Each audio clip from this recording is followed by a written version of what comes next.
Henrique, muito obrigado por estar satisfeito pela presença aqui e pela existência deste debate, que é com certeza muito útil, e espero que seja útil para todos nós. Cumprimos, aliás, um dever, além de mais, um dever sobre todos os pontos de vista, não é? Vamos expressar as nossas opiniões. Estamos num tal período, inclusive, de consulta pública, não é? De alguma maneira, alguma coisa, se puder chegar, digamos, o Ministério será bom. Não nos esqueçamos que é o Ministério que recebeu este relatório e é o Ministério que irá, é o destinatário. Digamos, o Livro Verde não é um plano de ação, não obstante quantificações, não era a sua missão manifestamente, como é lógico, é assim mesmo. Naturalmente o Governo poderá escolher umas coisas, não escolher outras, e os debates, digamos, os contributos que lá poderão chegar são úteis. Serão com certeza úteis, pelo menos podemos explicar alguns pontos de vista, não é? E da parte sindical também, e, digamos, estudiosos e tal. Gostaria de fazer a minha parte no sentido que assumir essa obrigação. O Livro Verde nasceu, de facto, da questão da sustentabilidade, manifestamente, isso, inclusive no programa do governo anterior, onde, mesmo antes da elaboração do despacho, isso era ainda mais claro e ligava-se a sustentabilidade, o estudo da sustentabilidade, à questão de encontrar fontes de financiamento alternativas. Isso estava lá mesmo escrito no programa do governo e também, mais ou menos, também, por outras palavras, ou quase as mesmas, no despacho que nomeou.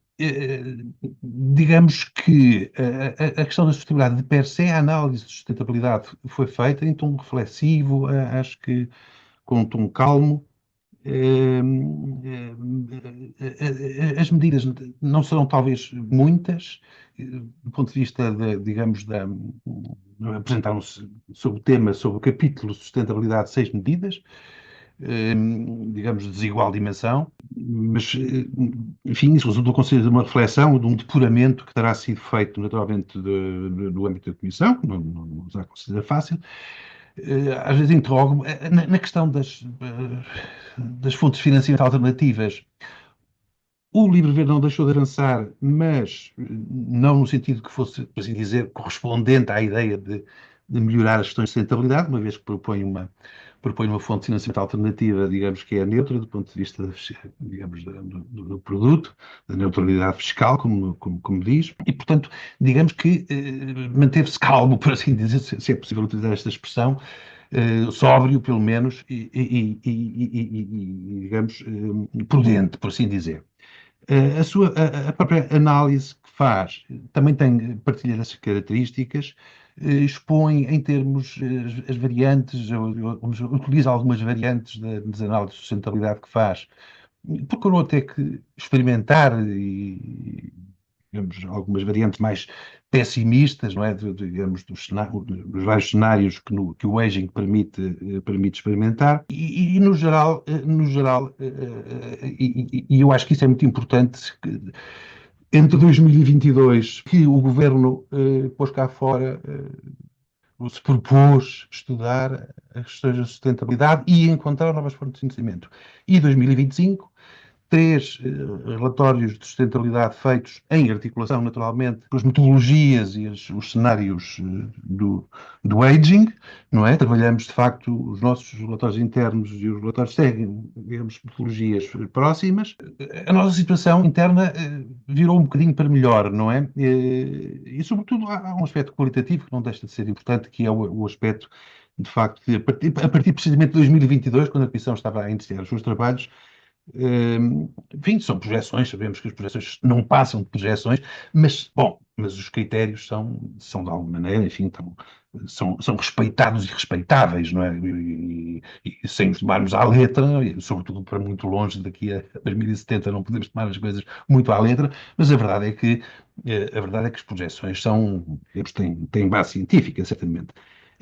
Houve, de facto, algumas mudanças para melhor e, sobretudo, com os saldos positivos dos últimos anos, de uma dimensão, de facto, extraordinária, absolutamente extraordinária, juntando uma série de circunstâncias, não nos interessa agora, nem vamos agora muito longe com isso. A verdade é que 2 ou 3 anos de saldos de dimensão aproximando-se quase 2% do PIB, o que é, aliás, significa a maior parte ou mais significam, digamos, são aquilo que faz com que o Estado português seja superavitário, não é? O Estado como um todo, não é? Porque não esqueçamos que as nossas contas da Segurança Social fazem parte das contas do Estado em geral. De facto, mesmo que a situação económica e demográfica não se possa ter alterado assim tanto nestes tempos, a verdade é que o portfólio do fundo aumentou brutalmente, da ordem dos 30% em 2 ou 3 anos. E isso altera qualitativamente as coisas, com certeza. O poder de fogo, digamos, do fundo mudou. Eu não sei propriamente, não posso dizer, mas não me admirava que o, que o grupo, que a comissão tivesse sido influenciada um pouco por isto. Não me admirava, embora, de facto, os últimos relatórios já são posteriores, como disse há bocado o Vítor, há um ano que os trabalhos basicamente cessaram. Em todo caso, admito que sim, porque manifesto que o grupo não procurou fontes de financiamento alternativas, não é? É possível que exista, e até faziam parte da sua encomenda. Admito que tivesse considerado que talvez não se justificassem um grande esforço nesse sentido, uma vez que, enfim, não se conseguia vislumbrar até 2070, com o funcionamento normal do FEFS, que está previsto há muito tempo, não é? Não se, ou seja, verificava-se a possibilidade do FEFS, no limite, poder chegar a 2070 e segundo as previsões do último ano, até bastante forte, não é? Ainda bastante crescido, digamos. Não sei se isso teve alguma influência, não é?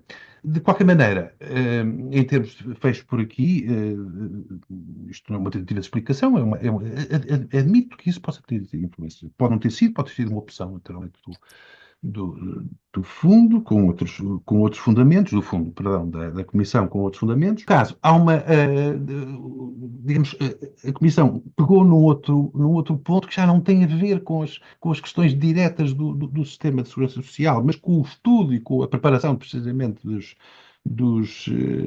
das previsões e das projeções e dos modelos, e deixa uma proposta, deixa um desafio ao Governo, veremos o que vai fazer com isto, na sua recomendação número 15, que é das mais importantes, a meu ver, é das mais importantes, porque é das mais importantes, embora não tenha nada a ver quase com o funcionamento do sistema, com o financiamento, com as prestações, mas de facto propõe a montagem de uma estrutura alternativa sobreposta às estruturas do Ministério das Finanças e do Ministério do Trabalho.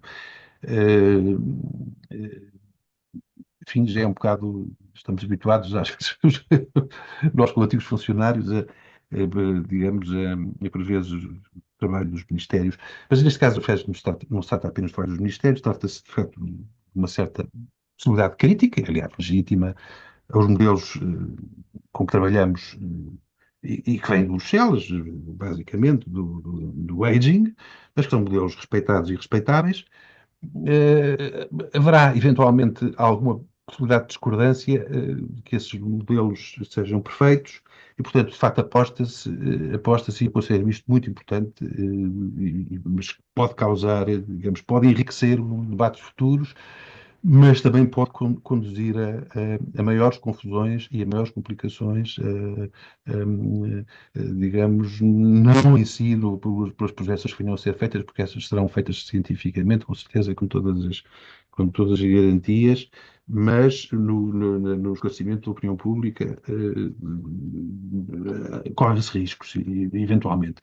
Ainda por cima, parece que, aparentemente, olhando para a forma como está formulada essa recomendação, eh, parecem um pouco, parece que o Conselho das Finanças Públicas, que é o instituto, a instituição proposta para poder gerir essas novas perspectivas de previsão, de projeções e de cenários, sobretudo de cenários mesmo, não é? Fala-se em consensualizar cenários, não é? Porque já passamos a ter um organismo encarregado de fazer cenários, não é? É um pouco peculiar, não tenho dúvida nenhuma, e inclusivamente a circunstância de ir dar parecer sobre o relatório de sustentabilidade da responsabilidade do Ministério das Finanças e também do Ministério do Trabalho, coloca esses ministérios um pouco, com certeza, numa perspectiva subalterna, pelo menos não do ponto de vista evidentemente científico, mas de algum ponto de vista, digamos, funcional. Considero isto importante. Quanto propriamente às medidas propostas no sector sustentabilidade, Há duas delas que eu considero são importantes, muito importantes, mas que considero que quase não têm a ver com questões de sustentabilidade. A questão do VAL, da maneira como está formulada, embora o VAL em si fosse um dos instrumentos que tínhamos várias vezes falado, e isso é o único que tem sido possível que congeminar, enfim, um esquema que o criasse. Não sei se será possível, mas de qualquer maneira é positivo que tenha aparecido, pelo menos para poder ser debatido em conjunto com outros, com outras possibilidades, se isso for se justificar. Mas de facto, como está previsto em termos de autoridade fiscal, substituição de uma parte é evidente que não pode desempenhar essa função. Nestas circunstâncias, eu tenho as maiores dúvidas e, se me perguntarem a opinião, eu achava que uma medida como estas tem inconvenientes maiores do que benefícios, pelo menos da maneira como está formulada. Porque o VAL tem, com certeza, por ótimo, por melhor que seja concebido, tem incertezas, não é? E de alguma maneira é uma aventura, por assim dizer, e não me parece que a sociedade social deve entrar em aventuras. É uma aventura porque nós dificilmente poderemos calibrar ao certo o produto financeiro daí resultante. Penso, é evidente que serão feitos estudos, e isso está amplamente previsto. Aliás, o grupo é muito cuidadoso com isso, com os estudos que devem ser feitos, todas as medidas estão bem, digamos, formuladas desse ponto de vista, mas há muita incerteza. Ou seja, não há grandes experiências internacionais, que não sei se mesmo seremos mesmo cobaias se o fizermos, mas, enfim, se isto fosse uma fonte de financiamento acrescida, não teríamos dúvida nenhuma em tentar avançar e tentar fazer a experiência, porque seria, de qualquer maneira, um acréscimo de financiamento para a segurança social. Assim, corremos o risco de uma neutralidade fiscal, em princípio, depois poder não se verificar na prática se houver alguma dificuldade, se a experiência, como é possível, não é? Uma vez que julgo eu, fazer pela primeira vez, pelo menos que eu saiba, não é possível que esteja mal informado, mas uma experiência deste tipo, corremos o risco. Em qualquer caso, a minha ideia é que se, porventura, uma coisa destas for para a frente, eu acho que devemos bater-nos sempre, ou deveriam, digamos, todos os representantes da ação social, bater-nos sempre por, ao menos, garantir para a segurança social o mesmo produto financeiro daquilo que perca, porventura, por uma baixa da taxa social única, não é? Se baixar 1%, esse 1%, o correspondente, tem que ser garantido à Segurança Social e se o vale por dificuldades de cobrança, porque não se sabe ainda, digamos, antes de começar a cobrá-lo, como é que as coisas vão ocorrer, se não se conseguir cobrar o mesmo, eu penso que o Estado deverá ser obrigado a garantir o equivalente, não é? Poderá ser a social ser vítima de uma experiência dessa. Tudo seria completamente diferente, estaríamos completamente de acordo, eu teria de acordo, se de facto, como tínhamos pensado, a questão do VAL fosse de facto um adicional. Formas antecipadas. Também há propostas com interesse, foram totalmente pensadas. Eu também tenho dúvidas que esta matéria se insira perfeitamente na questão da sustentabilidade da questão da sustentabilidade do regime previdencial, uma vez que em matéria puramente financeira, embora em matéria substantiva seja obviamente matéria previdencial, claro que é matéria previdencial e matéria substantiva, mas em matéria financeira, por esta peculiaridade que nós temos na nossa lei de bases, que é ter, digamos, uma parte do regime previdencial substantivo está, em termos formais, encaixado no regime de solidariedade, porque a nota identificadora do regime previdencial é o seu financiamento, e, portanto, enfim, temos aqui as pensões antecipadas por desemprego de longa duração, que é o tema um dos pontos das propostas sobre sustentabilidade. Aparecem aqui, digamos, matéria que é financiada integralmente, esta do desemprego de longa duração, é financiada pelo Estado, de modo que o tema do nosso estudo e do relatório é, de facto, a sustentabilidade do sistema previdencial. Não parece que mexer aqui tenha qualquer efeito. No sistema previdencial, quer dizer, será uma questão dentro do Estado, evidentemente, poderá contribuir para a maior sustentabilidade das contas públicas, isso sim, isso com certeza, mas do regime previdencial não consigo ver bem como. Embora também haja aqui uma parte que diga respeito a outras áreas das reformas antecipadas, isso é também se propõe indexar a idade em relação às reformas antecipadas, mesmo por flexibilidade.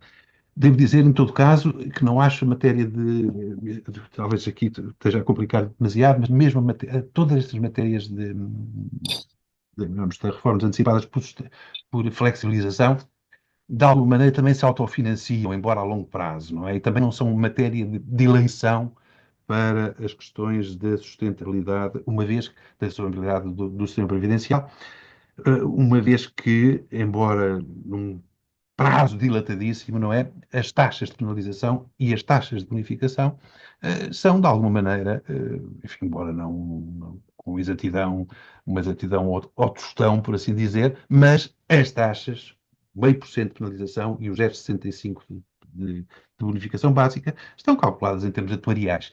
E, portanto, como a própria lei, a lei das pensões diz,